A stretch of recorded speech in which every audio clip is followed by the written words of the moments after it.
prophétie, il est important que je puisse te définir la prophétie. Alléluia. Je voudrais quand même aller dans la définition. Certainement beaucoup d'entre vous connaissez, mais je vais quand même aller dans la définition.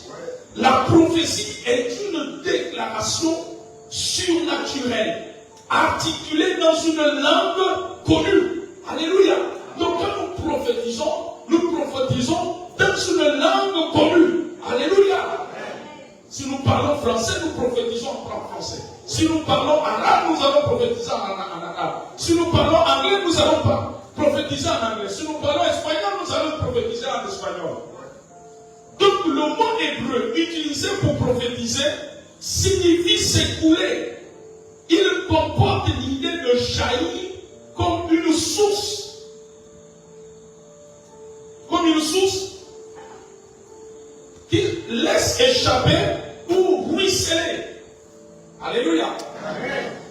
C'est pourquoi vous pouvez constater qu'il y a des gens qui ont le don de prophétie ou des prophètes. Et certains croyants, alléluia, certains croyants qui ont le don de prophétie, qui peuvent prophétiser pendant des heures ou plusieurs jours, voire même une certaine période. La prophétie coule comme si on ouvrait, ou plutôt comme si on avait ouvert un robinet. Le mot grec, prophétia, traduit par prophétiser, veut dire parler pour quelqu'un d'autre. Donc quand quelqu'un prophétise, il parle de la part de Dieu. La Bible dit que c'est poussé dans 1 Pierre chapitre 1 verset 21 par là. La Bible dit que c'est poussé par l'Esprit de Dieu que les hommes ont parlé de la part de Dieu. Amen. Que les prophéties ne sont pas d'origine humaine. Alléluia. Le Saint-Esprit se sert des croyants pour prophétiser. Amen, amen. Amen.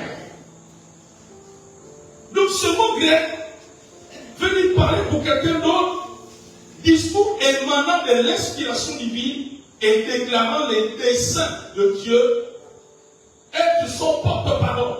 Donc selon 2 Pierre 1 verset 21.